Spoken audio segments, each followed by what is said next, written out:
শেষ ২৪ ঘণ্টাতেও থামেনি মৃত্যুর মিছিল। হাম ও এর উপসর্গ নিয়ে মাত্র একদিনেই প্রাণ হারিয়েছে আরও ১৩টি শিশু। গত ১৫ মার্চ থেকে শুরু হওয়া চলতি প্রাদুর্ভাবে এই সংখ্যা এখন ছাড়িয়েছে ৫১২ জনে। স্বাস্থ্য অধিদপ্তরের তথ্য বলছে আক্রান্তের সংখ্যা ৬২,০০০ পেরিয়েছে, যার মধ্যে সবচেয়ে ভয়াবহ অবস্থা ঢাকা বিভাগে, যেখানে প্রাণ গেছে ২১৪ শিশুর।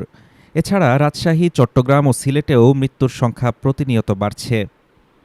বিশ্ব স্বাস্থ্য সংস্থার মতে ২০২৬ সালে বিশ্বের অনেক দেশে হামের প্রাদুর্ভাব দেখা দিলেও বাংলাদেশে মৃত্যুহার ০.৯৮%, যা বর্তমানে বিশ্বের সর্বোচ্চ।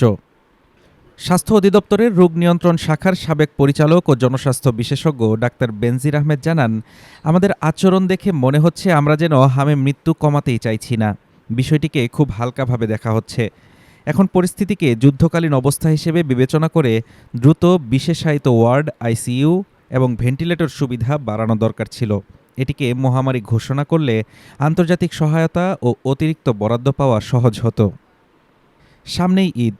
জনস্বাস্থ্য বিশেষজ্ঞরা সতর্ক করছেন, উৎসবকে কেন্দ্র করে গ্রাম ও শহরের মানুষের এই ব্যাপক যাতায়াত ভাইরাসটিকে আরও দ্রুত ছড়িয়ে দিতে পারে। ঝুঁকিতে পড়বে অপুষ্ট শিশুরা। তবে আশার কথা হচ্ছে, লক্ষ্যমাত্রার চেয়ে বেশি প্রায় ১,৮৪,০০,০০০ শিশুকে ইতিমধ্যে টিকা দেওয়া হয়েছে। ফলে হটস্পট হিসেবে চিহ্নিত ৩০টি উপজেলায় সংক্রমণ কমতে শুরু করেছে। পরিস্থিতি সামাল দিতে ঈদের ছুটিতেও চিকিৎসকদের কর্মস্থলে থাকার নির্দেশ দিয়েছেন স্বাস্থ্যমন্ত্রী। কার্যক্রমের সুফল পেতে আরও ২ থেকে ৪ সপ্তাহ সময় লাগবে বলে জানাচ্ছেন চিকিৎসকেরা। ততদিনে যেন আর কোনো মায়ের কোল খালি না হয়, এটাই এখন সাধারণ মানুষের প্রত্যাশা। হাফিজুর রহমান তুষার, ঢাকা টুডে।